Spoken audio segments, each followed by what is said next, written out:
Hello दोस्तों, welcome. इस video में हम क्लास 9 मैथ्स के 5th chapter introduction to Euclid's geometry इसकी एक्सरसाइज करेंगे। आप देख सकते हैं एक्सरसाइज 5.1 है और इसके सभी क्वेश्चंस हम इस वीडियो में करेंगे। इसमें टोटल 7 क्वेश्चंस हैं, ओके। और ये सभी इस वीडियो में हम करेंगे। इस चैप्टर का जो इंट्रोडक्शन का वीडियो है वो ऑलरेडी बना हुआ है, वो आप ज़रूर देखें, उससे आपके बेसिक कॉन्सेप्ट क्लियर होंगे। उसका लिंक आपको इस वीडियो के डिस्क्रिप्शन में मिल जाएगा। चैनल को ज़रूर सब्सक्राइब करें और अपने दोस्तों के साथ ये वीडियो शेयर करें। तो शुरू करते हैं। और ये है फर्स्ट क्वेश्चन। यहाँ पर आप देख सकते हैं इसके टोटल 5 पार्ट्स हैं। यहाँ पर हमने बताना है कि ये जो स्टेटमेंट्स है इसमें से कौन सा ट्रू है, कौन सा फॉल्स है, और फिर हमने रीज़न भी देना है कि क्यों ऐसा है। और ये ध्यान रखना, जब हम रीज़न देंगे तो ज़्यादातर केस में क्या होगा कि जो यूक्लिड की एक्सियोम या पोस्टुलेट्स है उनका मेंशन करेंगे कि क्योंकि उन्होंने ऐसा कहा है तो इसलिए ऐसा है। क्लियर है? और इसीलिए मैं आपको स्ट्रांगली ये सजेस्ट करूंगा कि यूक्लिड की एक्सियोम एंड पोस्टुलेट इनको आप अपने सामने लिख के रख दें, और जब भी मैं इनका मेंशन करूंगा तो आप जरूर देखना उसमें कि हाँ ये बिल्कुल इसमें है। वैसे मैं स्क्रीन पे आपको दिखते रहेंगे, लेकिन अगर आप अपने सामने रखेंगे तो वो और भी बेटर रहेगा। ऑलराइट, फर्स्ट पार्ट है only one line can pass through a single point. एक सिंगल पॉइंट से केवल एक ही लाइन पास हो सकती है। पहली बात तो बताओ ये ट्रू है या फॉल्स है, आपको क्या लगता है? देखो, ये है एक सिंगल पॉइंट। क्या आप बता सकते हैं कि इस पॉइंट से कितनी लाइन पास हो सकती है? केवल सिंगल लाइन पास हो सकती है क्या? Of course not. बहुत सारी लाइंस पास हो सकती हैं। यानी यहां पे देखो, ये एक लाइन है, ये है, ये सभी लाइंस इस ही पॉइंट से, एक सिंगल पॉइंट से पास हो रही हैं। तो कहने का ये मतलब है कि ये फॉल्स है। तो हम ये लिखेंगे कि this is false because infinitely many lines can pass through a single point. Okay, so this is false because infinitely many lines can pass through a single point. तो अब आई होप आपको ये पार्ट समझ आ गया होगा। There are an infinite number of lines which pass through two distinct points. तो दो पॉइंट्स हैं हमारे पास। इन दो पॉइंट से infinite number of lines pass हो सकती हैं। क्या ये ट्रू है या फॉल्स है? तो दिस इज फॉल्स अगेन, क्योंकि दो पॉइंट से हम ओनली वन लाइन ड्रॉ कर सकते हैं।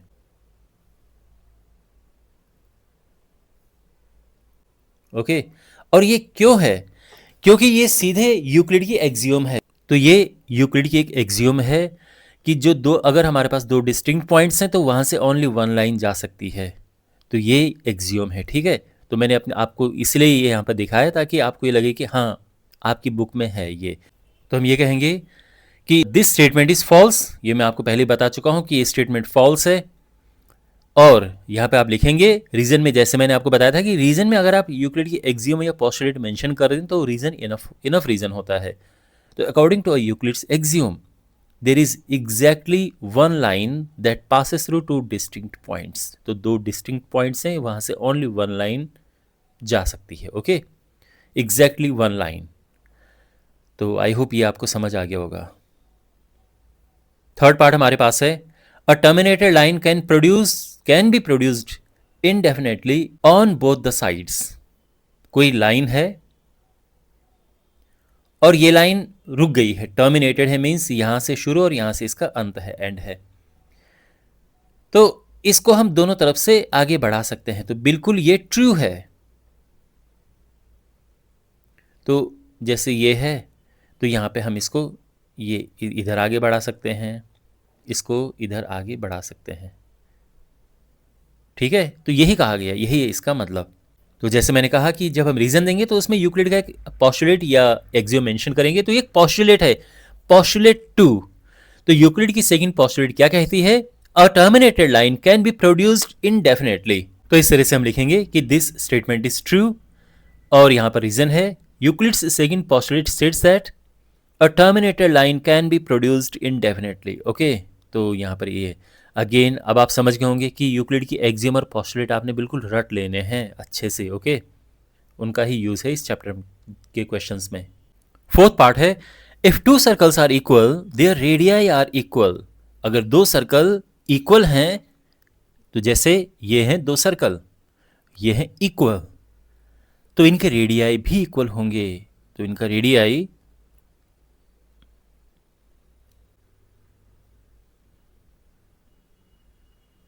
ये भी इक्वल होंगे। तो ऑब्वियस सी बात है, ये तो ट्रू है, दिस इज ट्रू। लेकिन हम इसको लिखेंगे कैसे, ये इंपॉर्टेंट पार्ट है इसका। तो यहां पर आपको ध्यान रखना है, यूक्लिड की एक एक्सियोम है, यूक्लिड की एक्सियोम एक कहती है, बहुत इंपॉर्टेंट एक्सियोम है वो, जो चीजें एक दूसरे को कोइंसाइड करती हैं एक दूसरे के इक्वल होती हैं। कोइंसाइड करने का मतलब बिल्कुल एक दूसरे के ऊपर आ जाना। तो ये है जैसे बिल्कुल इन्होंने एक दूसरे को कोइंसाइड कर दिया है, तो इक्वल होंगी। तो बात ये है हम लिखेंगे कैसे, देखो ये दो सर्कल हैं, अगर ये इक्वल हैं तो एक दूसरे को कोइंसाइड करेंगे। तो यानी अगर ये इक्वल हैं तो एक दूसरे के ऊपर ये ऐसे बिल्कुल एक दूसरे के ऊपर आ सकते हैं। और अगर ये एक दूसरे को कोइंसाइड करेंगे सर्कल, तो इनके रेडियाई भी एक दूसरे को कोइंसाइड करेंगे। तो जो इनका रेडियाई है ये ब्लू वाला, और रेड वाले का रेडियस भी यही होगा, तो दोनों रेडियाई भी एक दूसरे को कोइंसाइड करेंगे। और अगर दोनों कोइंसाइड कर रहे हैं तो फिर इक्वल होंगे। ध्यान रखना, दो चीजें एक दूसरे को कोइंसाइड करती हैं, मतलब ये चीज बिल्कुल आप याद रखो, कोइंसाइड अगर करेंगी तो सीधा उसका मतलब इक्वल है। तो यहां पर क्या था कि ये जो सर्कल हैं वो इक्वल हैं, सर्कल क्या है, इक्वल हैं। अब सर्कल इक्वल हैं तो सर्कल कोइंसाइड करेंगे। अगर सर्कल कोइंसाइड करेंगे तो उनके रेडियाई भी कोइंसाइड करेंगे, और रेडियाई कोइंसाइड करेंगे तो रेडियाई इक्वल हो गए। ऐसे हम अपना आंसर लिखेंगे। बात समझ गए आप? तो ये है इसको लिखने का पूरा तरीका, मुश्किल नहीं है। देखो, तो हम ये यहां से शुरू करेंगे कि दिस स्टेटमेंट इज ट्रू, और इसमें हमने यूक्लिड की एक्सियोम को मेंशन करना है, बिल्कुल ये सबसे इंपॉर्टेंट पार्ट है। तो जैसे मैंने आपको कहा था ना कि सारी एक्सियोम और सारी पोस्टुलेट को आप अपने सामने बिल्कुल रख दो, लिख दो, जिससे कि आप उनको देख पाओ और समझ पाओ कि हाँ भी यूज़ उनका हो रहा है। वैसे भी अपने सामने आप देख सकते हैं, ये यूक्लिड की फोर्थ एक्सियोम है। तो things which coincide with one another are equal to one another. तो जो चीज़ें एक दूसरे को कोइंसाइड करती एक दूसरे की इक्वल होंगी। तो फिर लिखेंगे if two circles are equal they will coincide with each other. सीधी बात है, बिकॉज इसकी वजह से। ओके, मतलब ये यूक्लिड ने कहा है तो उसको हम रीजन लिखेंगे। और अगर सर्कल कोइंसाइड करेंगे तो उनके रेडिया भी कोइंसाइड करेंगे, और बिकॉज रेडिया कोइंसाइड कर रहे हैं एक दूसरे को, यानी वो इक्वल हैं। ये लिखने का पूरा तरीका है। ओके, आई होप आपको समझ आया होगा। यहां पे फिफ्थ पार्ट हमारे पास है, और ये कहा गया है कि if A B is equal to P Q and P Q is equal to X Y, therefore then A B will be equal to X Y. यानी अगर ये और ये इक्वल हैं, ये और ये इक्वल हैं, तो ये और ये भी इक्वल होंगे। तो बिल्कुल पहली बात तो ये है कि ये ट्रू है। और इसमें रीजन क्या लिखेंगे हम, तो इसमें फर्स्ट एक्सियोम देखो, फर्स्ट एक्सियोम क्या है, तो things which are equal to the same thing are equal to one another. यानी जो चीजें एक ही चीज के इक्वल होती हैं वो एक दूसरे के भी इक्वल होती हैं। आप समझ रहे हैं? यहां पर आप एक तो ए बी देखो और एक एक्स वाई देखो। ए बी और एक्स वाई दो चीजें हैं, लेकिन ये सेम चीज के इक्वल है। तो बिकॉज ये दो चीजें सेम चीज के इक्वल हैं, तो ये एक दूसरे के भी इक्वल होंगी। समझ गए ना? और यही है जो आप अपने सामने, अगर आपने नोट किया है फर्स्ट एक्सियोम, जैसे मैंने कहा था, आप उनको एक जगह लिख देना, तो वो है। और फिर आप अपने सामने यहां पर भी देख सकते हैं, फर्स्ट एक्सियोम है, और वही हम यहां पे रीजन भी लिखेंगे। तो इस तरह से हम लिखेंगे कि this statement is true. A Euclid's axiom states that things which are equal to the same thing are equal to one another. Okay. Now, since AB is equal to PQ और दूसरा XY भी PQ के equal है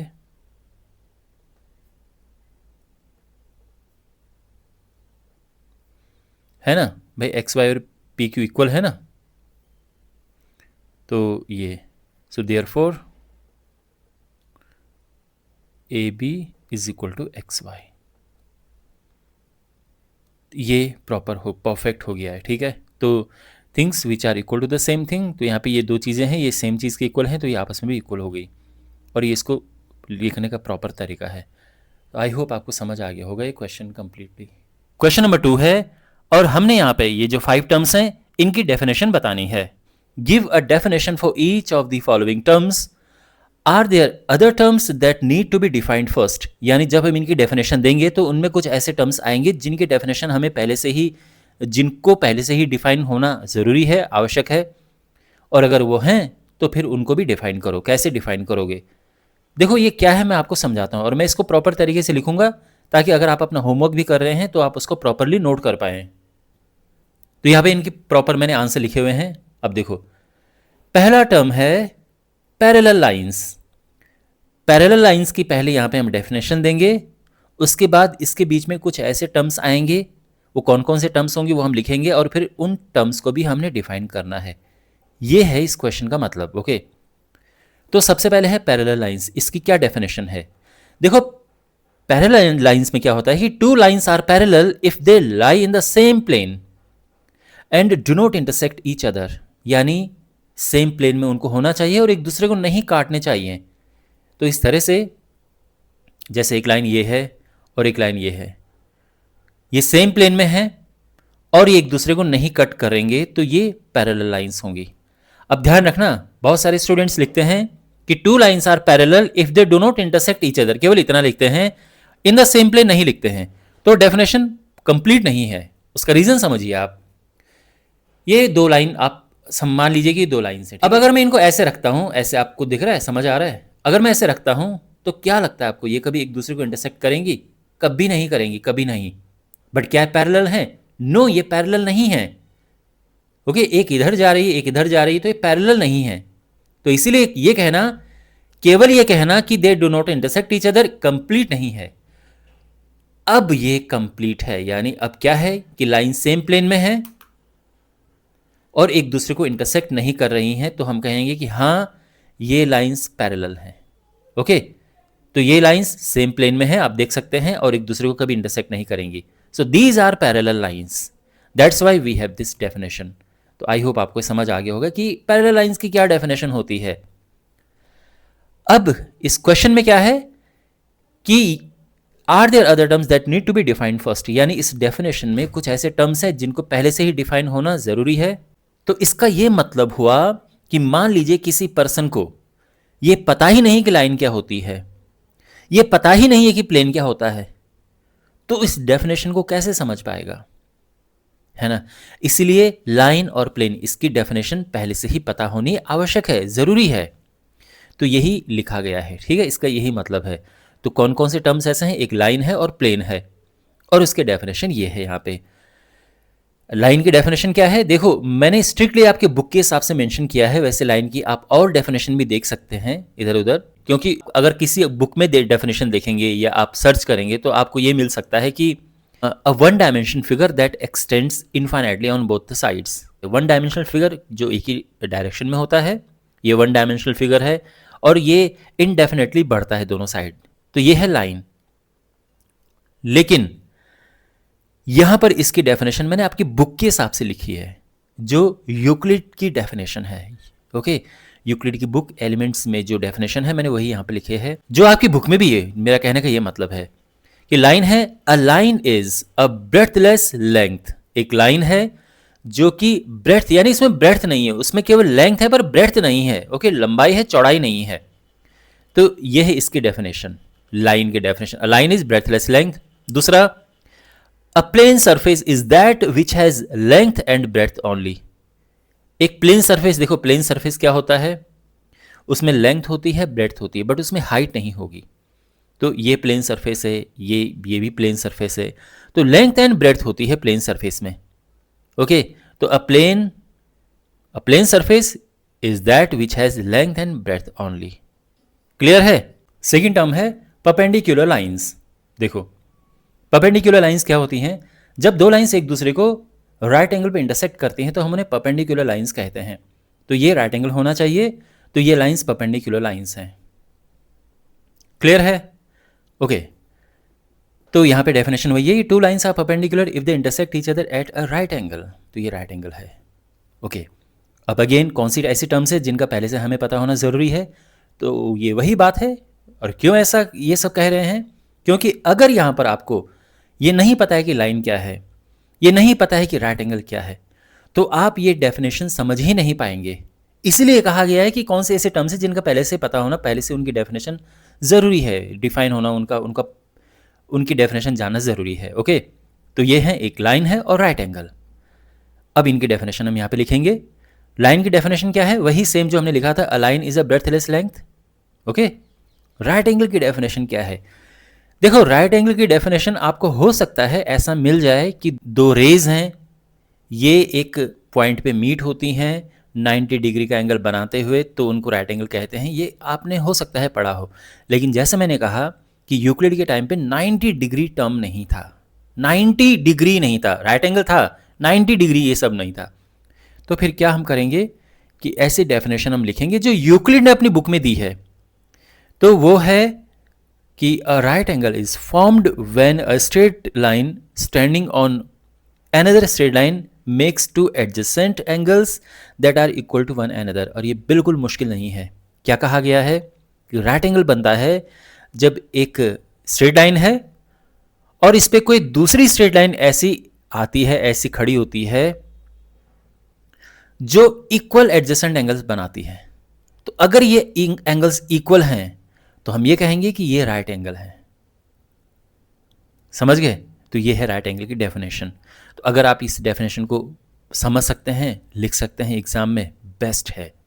वैसे हो सकता है कि आपके टीचर्स ने या आप किसी फ्रेंड ने आपको ये कहा हो कि an angle which measures 90 degree is a right angle. May be क्या पता चल जाए। ओके, बट ये सबसे बेस्ट तरीका है इसका, क्योंकि हम जो चैप्टर पढ़ रहे हैं इंट्रोडक्शन टू यूक्लिड्स ज्योमेट्री, तो जितना हो सके उस पर स्टिक रहने की हम कोशिश करेंगे। ओके, तो हमने यूक्लिड के हिसाब से ही ये डेफिनेशन लिखी है। तो आई होप आपको समझ आ गया होगा। Now the third term is line segment. Line segment क्या होता है? देखो, लाइन होती है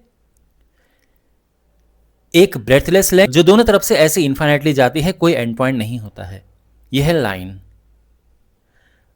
रे की अगर हम बात करें तो रे जो है इसमें एक एंड पॉइंट होता है और इस तरफ एक तरफ से इन्फाइनाइटली जाती है और बट एक एंड पॉइंट होता है। लाइन सेगमेंट में क्या है? दो एंड पॉइंट्स होते हैं। तो ये आप ये कह सकते हैं कि लाइन का ही एक हिस्सा ये है लाइन सेगमेंट, बट इसमें टू एंड पॉइंट्स होते हैं। लाइन सेगमेंट, ध्यान रखना, लाइन में कोई एंड पॉइंट नहीं होता है। तो जब भी आपको लाइन लिखना होता है कि लाइन ए बी है, तो आपको कट मारना पड़ता है ऐसे, और ये लाइन ए बी हो गया है। रे में क्या करना पड़ता है? जैसे ये रे है एक्स वाई, तो एक्स लिखा और वाई के लिए हम यहाँ पे कट मार देंगे। और ये तो हम सिंपल लिख सकते हैं, ये पी क्यू एक लाइन सेगमेंट है, तो पी क्यू ये हो गया। ठीक है ना? तो अब देखो, अ line segment is a part of a line, एक लाइन का एक हिस्सा होता है that has a definite length. तो इसकी लेंथ डेफिनेट होती है, ऐसे इनडेफिनेटली दोनों तरफ से आगे नहीं बढ़ती है। And has two end points, और इसके दो एंड पॉइंट्स होते हैं, जैसे कि आपने देख ही लिए हैं। अब यहाँ पे कौन कौन से ऐसे टर्म्स हैं? तो एक लाइन है जिसकी डेफिनेशन पहले से पता होना जरूरी है, और दूसरा है एंड पॉइंट्स। तो बेसिकली पॉइंट कहने का ये मतलब है, ठीक है ना? तो यहाँ पर लिखा वही कि एक तो पॉइंट है और एक लाइन है जिसकी डेफिनेशन पहले से पता होना जरूरी है। तो डेफिनेशन क्या है? पॉइंट की डेफिनेशन है a point is that which has no part. Again आपकी बुक में जो डेफिनेशन है हमने वो फॉलो किया है, वरना आप इसकी डेफिनेशन अलग अलग भी तरह से पढ़ सकते हैं। आपने पढ़ा होगा कि पॉइंट एक ऐसी पोजीशन होती है जिसकी कोई डायमेंशन नहीं होती, ये केवल पोजीशन बताता है। बट आपकी बुक में क्या है? A point is that which has no part. देखो, मैं दोनों आपको इसलिए बता रहा हूँ ताकि आपको ये लगे कि हाँ यार, हमें तो ये भी बता रखी है, लेकिन अब क्योंकि सर यहाँ पर ये कह रहे हैं कि आपको कि बुक में ये है, तो हमने ये फॉलो करना है। ओके, अगर आप ये डेफिनेशन लिखते हैं तो हो सकता है आपके टीचर इसको नहीं काटें, बोलेंगे चलो ठीक है डेफिनेशन लिखिए स्टूडेंट ने, बट आपकी बुक में ये है तो मुझे आपकी बुक को फॉलो करना पड़ेगा। और बुक में क्या डेफिनेशन है? A point is that which has no part. Line की डेफिनेशन ये हम पहले भी लिख चुके हैं, a line is a breadthless length, और आई होप आपको समझ आ गया होगा ये। रेडियस ऑफ अ सर्कल, तो रेडियस ऑफ अ सर्कल पहले तो समझ लो क्या होता है। ये हमारे पास एक सर्कल है, ये इसका सेंटर है, और सर्कल पे एक पॉइंट ये है, सेंटर ओ पॉइंट पी। तो रेडियस जो है सेंटर ऑफ द सर्कल से सरकमफ्रेंस पर किसी भी पॉइंट के बीच की डिस्टेंस को हम रेडियस कहते हैं। Okay, so radius is the distance from the centre to any point on its circumference. और यही डेफिनेशन यहाँ पे लिखी है। The radius is the distance from the centre of a circle to any point on its circumference. और अब इसमें ऐसे कौन कौन से टर्म्स है जिसको पहले से डिफाइन होना ज़रूरी है। तो एक तो है कि सर्कल क्या है, और दूसरा पॉइंट। तो यहाँ पर वही लिखा है, पॉइंट एंड अ सर्कल, और इनकी डेफिनेशन ये है। पॉइंट की डेफिनेशन तो हम डिस्कस कर ही चुके हैं। A point is that which has no part. Circle की डेफिनेशन क्या है? सर्कल की डेफिनेशन देखो, a circle is a set of all points in a plane. सभी जो पॉइंट एक प्लेन में हैं, that are at a fixed distance from a fixed point. कोई फिक्स्ड पॉइंट है, यहाँ से सारे पॉइंट्स आप ऐसे लगाओ, देखो एक फिक्स्ड पॉइंट है और फॉर एग्जांपल 2 सेंटीमीटर पे आप सारे पॉइंट को ड्रॉ करना शुरू कर दो, तो एक 2 सेंटीमीटर पे ये होगा, फिर ये भी होगा, ये भी होगा, ये सारे 2 सेंटीमीटर पे होंगे और फाइनली एक सर्कल कंप्लीट हो जाएगा। तो यही लिखा है, ठीक है, कि set of all the points. तो आई होप आपको समझ आ गया होगा। And next term we have square. Square क्या होता है? देखो ये है स्क्वायर, और स्क्वायर एक ऐसा क्वाड्रिलेटरल होता है जिसकी चारों साइड्स इक्वल होती हैं और चारों एंगल्स राइट एंगल होते हैं। और यहाँ पर वही लिखिए, square is a quadrilateral with all 4 sides equal in length and all 4 angles right angles. तो यहाँ पे ऐसे टर्म्स कौन कौन से जिनका पहले से जानना जरूरी है डेफिनेशन। तो एक तो है कि लाइन क्या है, जो साइड लिखा है एक तरह की लाइन हो गई, line segment, okay. Right angle, ये राइट एंगल है। एंड क्वाड्रिलेटरल, क्वाड्रिलेटरल इसका भी जानना ज़रूरी है डेफिनेशन पहले से। और यहाँ पे लिखिए डेफिनेशन, लाइन क्या है? A line is a breadthless length, right, ये तो खैर मैं समझा ही चुका हूँ। राइट एंगल की डेफिनेशन भी मैं समझा चुका हूँ। ये हमारे पास एक स्ट्रेट लाइन है, इस पर एक लाइन ऐसे डाल रहे हैं और इस तरह से डाल रहे हैं कि ये एंगल्स इक्वल हैं, तो ये दोनों ही राइट एंगल होंगे। और क्वाड्रिलेटरल क्या है? 4 लाइन सेगमेंट से बनी एक क्लोज्ड शेप को हम क्वाड्रिलेटरल कहते हैं, ठीक है। तो ये 4 लाइन सेगमेंट्स हैं, इनसे बनी हुई क्लोज्ड शेप है क्वाड्रिलेटरल। तो आई होप आपको ये सब समझ आ गया होगा। और अब हमारे पास है क्वेश्चन नंबर 3। तो पहले तो हम क्वेश्चन को सिंपली करेंगे, मैं आपको सिंपल वे में समझाऊंगा इस क्वेश्चन का सोल्यूशन, और फिर मैं आपको एग्जैक्टली बताऊंगा कि आप इसका आंसर एग्जाम में कैसे लिखें, या अगर अपना होमवर्क कर रहे हैं तो कैसे लिखें। Consider 2 postulates given below. यहाँ पर ये 2 पॉस्टुलेट हैं। देखो पॉस्टुलेट्स क्या होते हैं? पॉस्टुलेट ऐसे कॉन्सेप्ट होते हैं जिनको हम ट्रू एक्सेप्ट कर लेते हैं बिना किसी प्रूफ के। मतलब हम ये नहीं कहते कि भाई क्यों है, इसका प्रूफ बताओ। उनको हम जैसे हैं वैसा उनको एक्सेप्ट कर लेते हैं, तो उनको हम पॉस्टुलेट्स कहते हैं। तो यहाँ पर ये 2 पॉस्टुलेट्स हैं। पहला है, given any 2 distinct points A and B, there exists a third point C, यानी 2 पॉइंट ए और बी हैं, तो एक तीसरा पॉइंट होगा जो कि उन दोनों के बीच में होगा। एक तो ये है, ये बात कही गई है। दूसरा ये है कि there exist at least 3 points that are not on the same line. तो पहले में क्या बात कही गई है कि ये 2 पॉइंट्स हैं, एक ए और एक बी, और इनके बीच एक थर्ड पॉइंट सी है जो इनके बीच एग्जिस्ट करता है। तो बिल्कुल ये है, और बिल्कुल ये एक लाइन में भी आ रहे हैं इस तरह से। तो पहली बात तो ये कही गई है 2 पॉइंट ए एंड बी हैं और उनके बीच एक पॉइंट सी एग्जिस्ट करता है। दूसरी पॉस्टुलेट क्या है कि 3 पॉइंट ऐसे हो सकते हैं, है ना, there exist at least 3 points that are not on the same line. 3 points ऐसे हो सकते हैं जो सेम लाइन में ना हो, बिल्कुल हो सकते हैं। तो 3 पॉइंट्स ले लेते हैं, जैसे पी है, क्यू है और आर है। तो ये हैं और ये सेम लाइन में नहीं है, तो ये भी कॉन्सेप्ट है और ये भी कॉन्सेप्ट है, दोनों कॉन्सेप्ट सही हैं। तो ये बेसिकली ये 2 पॉस्टुलेट्स हैं। अब इन पे बेस्ड क्वेश्चंस ये हैं, अभी तो मैंने आपको बस समझाया है। क्वेश्चंस ये हैं, do these postulates contain any undefined terms. तो क्या ये पॉस्टुलेट कुछ ऐसे टर्म्स कंटेन करते हैं जो अनडिफाइंड हैं? कुछ ऐसे टर्म्स हैं इनमें। तो यहाँ पर आप देख सकते हैं, एक तो है पॉइंट। तो पॉइंट एक ऐसी टर्म है जो अनडिफाइंड है, और लाइन एक ऐसी टर्म है जो कि अनडिफाइंड है। तो बेसिकली इनमें पॉइंट एंड लाइन, ये पॉस्टुलेट्स में ये अनडिफाइंड टर्म्स हैं। Do they follow from Euclid's postulate? No, Euclid की पॉस्टुलेट में बिल्कुल इनका मेंशन नहीं है, तो ये यूक्लिड के पॉस्टुलेट से नहीं है, तो इसका आंसर सिंपली होगा नो। ओके, तो मैंने आपको समझा दिए हैं। अब इसका प्रॉपर वे में आंसर कैसे लिखेंगे देखो। तो यहाँ पे आप देख सकते हैं ये क्वेश्चन है और ये हमारा आंसर है। तो हमारे पास जो गिवन पोस्टुलेट्स हैं क्या हैं, वही जो वहाँ पे हैं वो हमने यहाँ पे लिखे हुए हैं। पहला है कि 2 पॉइंट ऐसे अगर 2 पॉइंट दिए हैं तो उनके बीच में तीसरा पॉइंट सी हो सकता है, बिल्कुल जो मैंने आपको समझाया। और 3 पॉइंट ऐसे हो सकते हैं जो सेम लाइन में ना हो, वो भी मैंने आपको एक्सप्लेन किया।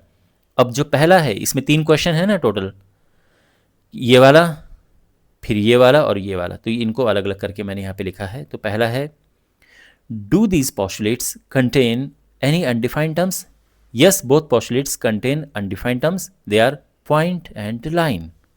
तो पहले में जैसे मैंने आपको बताया कि इसमें एक टर्म है पॉइंट और इसमें है पॉइंट भी, इसमें लाइन भी है ये। फिर आर दीज पोस्टुलेट कंसिस्टेंट? क्या बिल्कुल कंसिस्टेंट है, ये भी मैंने आपको बताया। A set of postulates is consistent if they do not lead to any contradiction. तो अगर उनमें कोई contradiction नहीं हो तो consistent होते हैं। और जो ये हैं the two given postulates can be satisfied together, उन दोनों को satisfy एक साथ हम कर सकते हैं। and do not contradict each other, वो एक दूसरे को contradict नहीं करते हैं। अब वही जो मैंने आपको समझाया था कि एग्जाम्पल क्या, कि एक स्ट्रेट लाइन हम ले सकते हैं और इसमें 2 पॉइंट्स हम ये ले सकते हैं, एक ए है और एक बी है, और इसी में बीच में कहीं पे हम ये सी पॉइंट ले सकते हैं जो कि इनके बीच में लाई कर रहा है, बिल्कुल ये है। दूसरा एक ये है, एक ये और एक ये, तो ये पॉइंट पी है, ये क्यू है और ये आर है। तो इस तरह से 3 पॉइंट्स हैं ये। और आप देख सकते हैं कि देखो अगर हम ये लाइन ड्रॉ करें यहाँ से होते हुए, तो ये आर इस लाइन में नहीं पड़ रहा है, तो बेसिकली ये नॉन कोलिनियर पॉइंट्स हम इन्हें कहते हैं, जब वो एक ही लाइन में नहीं पड़ते हैं। और तो बिल्कुल ऐसे पॉइंट्स हो सकते हैं कि जो एक ही लाइन में ना पड़े, है ना, और इनमें कोई कॉन्ट्रडिक्शन नहीं। So we see that there is no contradiction, so the postulates are consistent. Okay, उनमें कोई आपस में कोई विरोध नहीं है, कोई कॉन्ट्रडिक्शन नहीं है। और फिर do these postulates follow from Euclid's postulates? No, they do not follow directly from Euclid's 5 postulates. तो जो यूक्लिड की पोस्टुलेट्स हैं उनसे ये फॉलो नहीं होते हैं, ये उनसे नहीं है ये। Got it? आई होप आपको ये सोल्यूशन समझ आया होगा। क्वेश्चन नंबर 4 है, if a point C lies between 2 points A and B such that A C is equal to A B, then prove that this, explain by drawing the figure. तो यहां पर देखो क्या कहा गया है कि यहां पर ये 2 पॉइंट्स ए और बी हैं और सी इनके बीचों बीच है, यानी A C is equal to B C, जितना यहां से यहां तक है उतना ही यहां से यहां तक है। तो हमने ये प्रूव करना है कि जो ये ए सी है ये पूरे का हाफ है। और वैसे तो आपको समझ आ रहा होगा कि भाई ऑब्वियसली जब ये और ये इक्वल हैं तो ये हुआ ना इसका हाफ, लेकिन हमने ये प्रॉपर यूक्लिड की एक्सियोम का यूज करके यहां पर लिखना है। तो जो भी हम लिखेंगे उसके पीछे जो हम रीजन लिखेंगे वो होगा यूक्लिड की एक्सियोम, उसको हमने मेंशन करना होगा। तो यहां पर प्रूव करना क्या है, to prove A C is equal to half of A B. ठीक है, ये हमने प्रूव करना है। ऑलराइट, तो सबसे पहली बात तो ये है कि यहां पर अगर आप देखें जितना ए से लेके बी तक है इसको हमने अलग से लिख दिया है, अलग से ड्रॉ कर दिया है ए बी, तो जो लेंथ ये है वो हमने लिख दिया है। अब हमने यही प्रूव करना है कि जो ए सी यहां से यहां तक ए सी है, यहां से यहां तक बी सी है ना, सी बी बी सी बात एक ही है। इसको जब हम प्लस करते हैं तो इसके इक्वल होता है। तो यूक्लिड की एक एक्सियोम है कि things that coincide with each other are equal to each other. तो जो चीजें एक दूसरे को कोइंसाइड करती हैं, कोइंसाइड यानी ढकना, अगर आप देखें तो ये बिल्कुल इसको कोइंसाइड कर रहा है, बिल्कुल इसके ऊपर आ रहा है, इसको ढक रहा है ना, कर रहा है, बिल्कुल इसको ढक रहा है। तो इसका मतलब ये है ये दोनों एक दूसरे को कोइंसाइड कर रहे हैं, और कोइंसाइड कर रहे हैं तो इक्वल होंगे। तो यानी A C plus B C A B के इक्वल होगा। क्यों होगा? क्योंकि एक दूसरे को कोइंसाइड करते हैं। ठीक है, तो हम लिखेंगे कि सबसे पहले कि Euclid's axiom states that things which coincide with one another are equal to one another. Okay, ये यूक्लिड की एक्सियोम है। एंड हियर क्या क्या कोइंसाइड कर रही हैं? A C plus B C and A B, ये पूरी लेंथ है A B, coincide with each other, therefore they are equal to each other. तो इसका क्या मतलब है कि A C plus B C is equal to A B हम लिख सकते हैं, क्योंकि ये और ये कोइंसाइड कर रही हैं। इतना तो समझ आ गया आपको। अब हम क्या करेंगे कि यहाँ पर बी सी की जगह पे हम लिख देंगे क्या? बी सी की जगह पे हम लिख देंगे ए सी। तो ए सी तो अपनी जगह पे हम रहने देंगे और बी सी की जगह पे हम ए सी लिख देंगे। क्यों? क्योंकि ये दोनों इक्वल हैं। हम यहाँ पे रीजन भी लिखेंगे कि since A C is equal to B C, है ना, ये गिवन है। ये हमने दोनों ए सी ही क्यों लिखे? क्योंकि ए सी ही चाहिए हमें। अगर यहाँ पे बी सी लिखा होता तो दोनों को बी सी में हम कन्वर्ट करते, फिर यहाँ पे B C plus B C लिखते। खैर, ए सी प्लस ए सी हुआ 2ac। अब आप ये सोच रहे होंगे कि बस अब तो हो गया, 2 को नीचे लेके चले जाओ और ये प्रूव हो गया। बट नो, यहाँ पर भी यूक्लिड की एक एक्सियोम लगेगी। तो यहाँ पे हम इसको दोनों साइड 2 से डिवाइड करेंगे।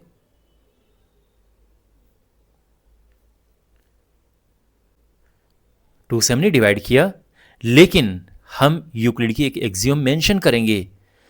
और यूक्लिड की एक्सियोम है यहाँ पर कि जब दो चीजें इक्वल होती हैं तो उनके हाफ भी इक्वल होंगे। Halves of the same things are equal to each other. तो वही हम यहाँ पे मेंशन करेंगे। तो Euclid's axiom states that things which are halves of the same things are equal to one another. तो जो चीज़ें सेम चीज़ों की हाफ होती हैं, तो यहाँ पे ये इक्वल हैं, बेसिकली सेम कह सकते हैं हम। तो इनके हाफ करेंगे तो वो भी इक्वल होंगे। तो हम कह सकते हैं देयरफॉर, अब ये 2 से 2 कटा तो ये ए सी आ गया, और यहाँ पर इसको हम लिख देंगे हाफ ए बी, और ये प्रूफ हो चुका है, हेंस प्रूव्ड। ठीक, और यही हमने प्रूफ करना था। आई होप आपको समझ आ गया होगा ये सोल्यूशन। और अब हमारे पास है क्वेश्चन नंबर 5। अब ये क्वेश्चन नंबर 5 क्वेश्चन नंबर 4 से रिलेटेड है, तो दोनों क्वेश्चन इसलिए आप अपने सामने देख सकते हैं। Question number 4, question number 5। देखो, क्वेश्चन नंबर 4 में ऑलरेडी सॉल्व कर चुका हूं, ठीक है। क्वेश्चन नंबर 5 है, इन क्वेश्चन 4 यानी इसमें क्या है, point C is called a mid point of the line segment A B. Question number 4 में क्या था कि एक लाइन सेगमेंट ए बी है और सी एक पॉइंट इस लाइन सेगमेंट में इस तरह से है कि A C is equal to B C, यानी जो ये है उतना ये है। तो अब ये कह रहा है कि सी को हम कहते हैं ए बी का मिड पॉइंट। तो हमने प्रूव करना है कि एवरी लाइन सेगमेंट, यानी हर एक लाइन सेगमेंट में केवल और केवल एक ही मिड पॉइंट होता है। Every line segment has one and only one mid point. तो हमने ये प्रूव करना है कि यहां पर आप देख सकते हैं सी मिड पॉइंट है, तो केवल एक ही मिड पॉइंट होता है, एक से ज्यादा नहीं होता है। हमने ये प्रूव करना है। तो इसको हम करेंगे प्रूफ बाय कॉन्ट्रडिक्शन से, यानी हम पहले ये अज्यूम करके चलेंगे, मान कर चलेंगे कि भाई इसके ठीक है, इसके 2 मिड पॉइंट्स हैं, लेकिन बाद में ऐसी सिचुएशन आएगी जिससे पता चलेगा कि नहीं, 2 नहीं, एक ही मिड पॉइंट है। Okay, alright. तो यहां पर पहले हम ये अज्यूम करके चलते हैं कि इसके 2 मिड पॉइंट्स हैं, सी एंड डी। तो हम ये लिखेंगे सबसे पहले कि we will solve this question using proof by contradiction method. तो हम लिखेंगे कि let's assume that a line segment A B has 2 different mid points. देखो, ये तो फिगर इस क्वेश्चन का था ना, जहां तक इस क्वेश्चन की बात है, इसमें फिगर वगैरह हम नहीं बनाएंगे, क्योंकि अब एक लाइन है, अब इसमें 2 मिड पॉइंट्स आप कैसे कहाँ पे लिखोगे, तो इसलिए इसमें फिगर बनाने की ज़रूरत नहीं है। लेकिन क्वेश्चन नंबर 4 से इसका रिलेशन है, तो इसका भी यूज़ करेंगे हम। अब यहाँ पर आपको ये देखना है कि क्वेश्चन नंबर 4 में क्या था। क्वेश्चन नंबर 4 में क्या था, देखो, दोनों को मिड पॉइंट हमने लेना है। अगर सी को हम मिड पॉइंट लेते हैं, if C is a mid point,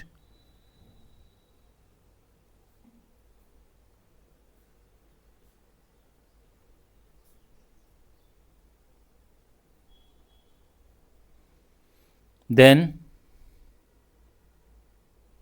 तो फिर इस क्वेश्चन के हिसाब से क्या होगा, A C is equal to half of A B according to question 4।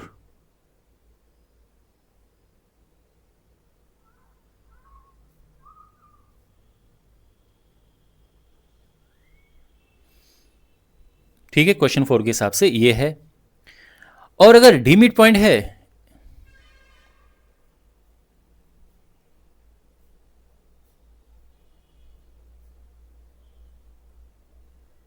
तो फिर क्या होगा,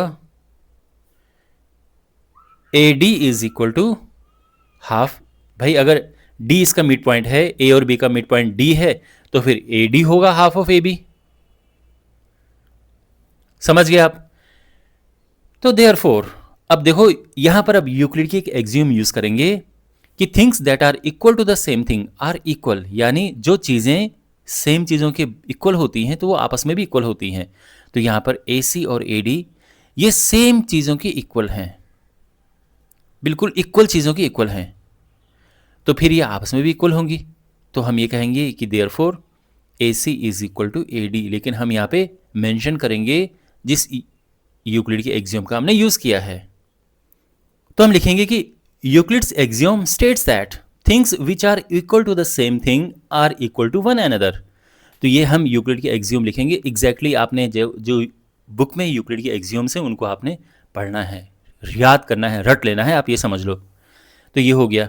अब यहाँ पे अब आप समझो, A C is equal to A D है। अब अगर कोई लाइन सेगमेंट हमारे पास ए बी है और सी कोई पॉइंट है जो ए से कुछ डिस्टेंस पर है, और डी भी पॉइंट भाई सेम ही लाइन पे है और वो भी ए से उतनी ही डिस्टेंस पे है जितना कि ए सी है, क्योंकि A C is equal to A D है। तो फिर क्या होगा कि ये कोइंसाइड कर रहे हैं, पॉइंट सी एंड डी को मस्ट कोइंसाइड। भाई देखो A C is equal to A D है, तो जितना दूर ए से सी होगा उतना ही दूर ए से डी होगा, क्योंकि सेम लाइन सेगमेंट पे पॉइंट्स हैं। तो therefore C and D must coincide. तो जो मैंने आपको यहां पे एक्सप्लेन किया है उसको हम इस तरह से लिखेंगे कि since both C and D are points on the same line segment A B, same line segment A B पे दोनों पॉइंट्स हैं, and the distance from A to C is equal to the distance from A to D, तो the points C and D must coincide, यानी they can not be two different points. और ये हमारी जो initial assumption है कि इसके to mid points हैं उसको कॉन्ट्रडिक्ट करता है। तो इसका मतलब ये है कि इसका एक ही मिड पॉइंट है। तो यहां पर हम इस तरह से लिखेंगे कि दिस कॉन्ट्रडिक्ट्स, यानी क्या चीज कि they can not be two different points. और हमने शुरू में क्या अज्यूम किया था कि A B has two different points, ये हम अज्यूम करके चले थे, लेकिन यहां पे क्या है कि they can not be two different points. तो इनमें क्या है, कॉन्ट्रडिक्शन है। तो यही हम लिखते हैं कि this contradicts to our initial assumption that there are two mid points, thus our assumption was false. तो फिर करेक्ट अजम्पशन, करेक्ट क्या होना चाहिए? तो करेक्ट है कि a line segment can have one and only one mid point, और इस तरह से प्रूव हो चुका है। And now we have question number 6। इस क्वेश्चन में क्या है देखो, if A C is equal to B D, यानी A C is equal to B D है, तो हमने प्रूव करना है कि A B is equal to C D है। अब देखने में तो ये बहुत सिंपल लग रहा है कि भाई यहाँ पर A C is equal to B D है, ए सी ये है, बी डी ये है, दोनों साइड से अगर हम माइनस कर देंगे बी सी तो आ जाएगा क्या, दोनों साइड से अगर हमने बी सी माइनस किया तो ये आ जाएगा ए सी में से बी सी गया, ए बी बचा, और इस पूरे में से ये गया तो सी डी बचा, और हमारा आंसर आ जाएगा। लेकिन इतना सिंपल नहीं है ये, हमने इस तरह से नहीं करना है, ये ध्यान रखना। ओके, हमने प्रॉपर यूक्लिड के जो एक्सियम्स हैं उनको अप्लाई करके हमने करना है ये। तो सबसे पहले तो यहां पर ये देखो कि ए सी क्या है,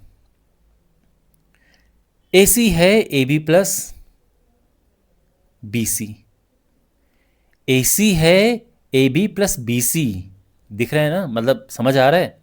लेकिन हम इसको ऐसे ही नहीं लिखेंगे, हम यहाँ पर लिखेंगे यूक्लिड की एक एक्सियम है कि जो चीज़ें एक दूसरे को कोइंसाइड करती हैं वो एक दूसरे की इक्वल होती हैं। तो यहाँ पर हम लिखेंगे कि A B plus B C and A C are coinciding with each other, therefore they are equal. देखो तो यहाँ पे हम इस तरह से लिखेंगे कि since Euclid's axiom states that, Euclid की एक्सियोम है, अगर आप एक्सियोम नंबर 4 पे देखें तो क्या है कि things which coincide with one another are equal to one another. तो जो चीज़ें एक दूसरे को कोइंसाइड करती हैं वो एक दूसरे के इक्वल होती हैं। तो यहाँ पर ए सी कोइंसाइड करता है A B plus B C को, तो ये इक्वल हो गए। अब इसी तरह से हम लिखेंगे क्या, एंड यहाँ पर है B D is equal to B C plus C D. और रीज़न क्या है कि since B D and B C plus C D coincide with each other therefore they are equal. तो यहाँ तक क्लियर हो गया। और अब देखो यहाँ से आगे कि सिंस क्वेश्चन में ये कि A C is equal to B D, ये क्वेश्चन में है। Okay, A C is equal to B D है, तो हम क्या करेंगे, ए सी की जगह पर रख देंगे ये A B plus B C, और बी डी की जगह पे B C plus C D. ठीक है ना। अच्छा, अब हम दोनों साइड से बी सी को माइनस कर देंगे, माइनस बी सी, क्योंकि हमने बी सी यहां से हटाना है, लेकिन ऐसे सीधे काट नहीं सकते, मतलब इस चैप्टर में नहीं काट सकते हैं। ठीक है, इसमें हमने प्रॉपर यूक्लिड के रूल्स लिखने हैं। तो 2-2,500 साल पहले जिस तरह से लोग करते थे हम वैसे कर रहे हैं ये, तो हम ऐसा सीधे काटेंगे नहीं। अगर किसी और चैप्टर की बात होती तो फिर तुम सीधे काट देते, यहाँ पे नहीं काटना ऐसा सीधे। दोनों साइड से हमने बी सी माइनस किया। अब ऐसा क्यों माइनस किया, क्योंकि यूक्लिड की एक एक्सियोम है। आप यूक्लिड की थर्ड एक्सियोम देखें, अगर आपने अपने सामने कहीं लिखा है कि if equals are subtracted from equals the remainders are equal, तो ये इक्वल हैं और इनमें से हमने इक्वल चीज़ें सब्ट्रैक्ट की, तो फिर जो बचेगा वो इक्वल होगा। तो हम यहाँ पे लिखेंगे यूक्लिड की एक्सियोम है if equals are subtracted from equals the remainders are equal. तो यहाँ पर ये बी सी से बी सी कटा, बी सी से बी सी कटा, और हम ये कंक्लूजन पर पहुँचते हैं कि A B is equal to C D, और यही हमने प्रूव करना था। ओके, तो A B is equal to C D हमने प्रूव करना था, और इस तरह से ये कंप्लीट हो चुका है। आई होप आपको ये सोल्यूशन समझ आया होगा। और अब हमारे पास है इस एक्सरसाइज का final question, why is axiom 5 in the list of Euclid's axioms considered a universal truth. यानी जो यूक्लिड की एक्सियोम की लिस्ट है उसमें एक्सियोम 5 को यूनिवर्सल ट्रूथ क्यों कंसिडर करते हैं। और फिर लिखा है note that the question is not about the fifth postulate, यानी क्वेश्चन फिफ्थ पोस्टुलेट के बारे में नहीं है, फिफ्थ एक्सियोम के बारे में है। खैर, हम फिफ्थ एक्सियोम की ही बात करेंगे। सबसे पहले यूक्लिड की फिफ्थ एक्सियोम देखो जिसके बारे में सब बात है, the whole is greater than the part. Whole होता है पूरा का पूरा, संपूर्ण, और पार्ट होता है उसका एक हिस्सा। तो मान लो कि एक सर्कल है और इसका एक सेक्टर है, यानी मान लो कि सर्कल पे हम एक सेक्टर बना दें ये, तो जो पूरा का पूरा सर्कल है वो इस सेक्टर से बड़ा है ना, यही बात कही गई है। मान लो कि मैं इस सेक्टर को अलग से बना दूं, तो ये सर्कल इस सेक्टर से बड़ा है, और यही ये एक्सियोम कहती है। ये जो मैंने आपको एग्जांपल दिया, इस तरह से बहुत सारे एग्जांपल, ऑब्वियसली आप भी अपने सामने इतने सारे एग्जांपल्स देख सकते हैं। जैसे एप्पल है फॉर एग्जांपल, और ये इसका एक स्लाइस है,